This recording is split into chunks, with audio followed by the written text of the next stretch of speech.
What's up, everyone? Well, it's been a little while and I have a bunch of these Monterey Cypresses hanging around the growing grounds that I haven't worked on for a while. So I thought I'd share working on this maybe 4 or 5 year old. So if we come in here kind of close and look at the trunk on this guy, it's maybe a little bit over an inch, and I'm gonna need to repot this winter. As young trees, these guys tend to be super vigorous, and so this is probably 4 or 5 feet tall. But I'm not showing you the whole thing because I'm not going to keep 90% of that. And one of the hardest things to do, it seems, with these guys is to transition them from this early development slash growing phase into more of a bonsai kind of phase. So the first thing I'm going to do is literally just chop off this giant sacrifice branch. And this was not a well-planned sacrifice branch. In other words, I didn't create a cut point in advance. I just literally lost track of it. So there it is, about 4 or 5, maybe even 5 feet worth of growth removed. Now, just like with so many other plants, when you are trying to create a bonsai, what you're really trying to do is transition from the sort of young growing habit of a plant to the more mature characteristics. And with these guys, they grow super fast as young trees, but they also have a tendency to kind of shade themselves out. And so it's really because they are in the cypress genus, they don't backbud really well onto old wood. And once you lose these interior branches or little bits of foliage that are in here, so a lot of these have already kind of died off due to shading from the plants that this was sitting next to, or just from this tree itself. So what I'm doing is just sort of gently removing all of those little bits by brushing them off, and hopefully I'll have some green bits that are left close enough in that as a result of this major cutback will start to take off and really create the more compact growth that we need. So just like with the main sacrifice branch, which it looks like I had previously cut here, I've cut it again just about an inch above where I cut it before. I'm going to go ahead and cut back the majority of these large branches that are up here just back to like a few inches, because we're completely changing the scale of the tree here.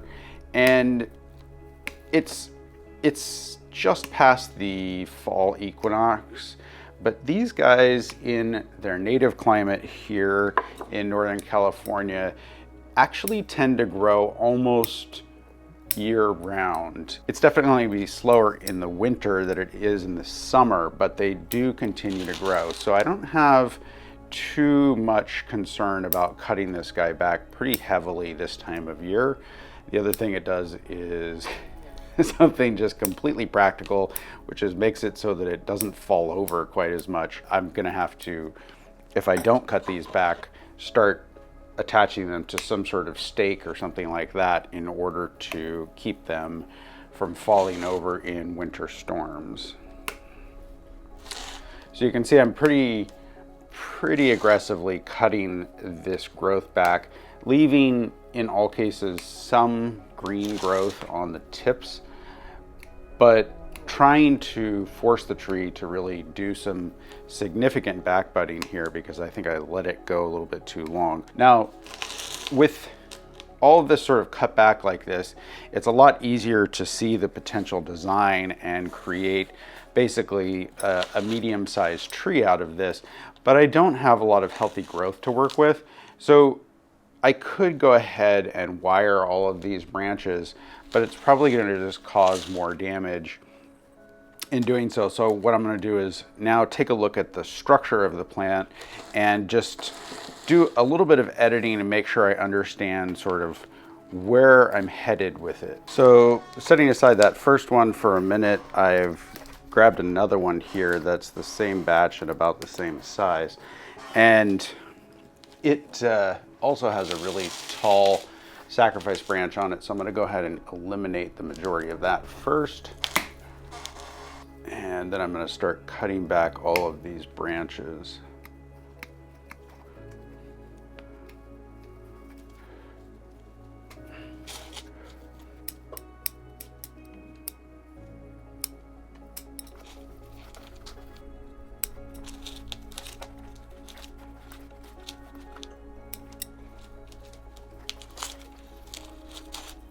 All right, and now with a little bit of branch editing and clean out done, I think these guys are probably set for growing out for another few months. I'm not going to do anything else other than what I just showed you, because the type of growth that I'm looking for kind of doesn't exist in the core envelope of the trees. So once I get them down into the scale and get some healthier, more sort of fresh, unshaded growth in these areas, I'll be able to come back and create a more compact silhouette on them.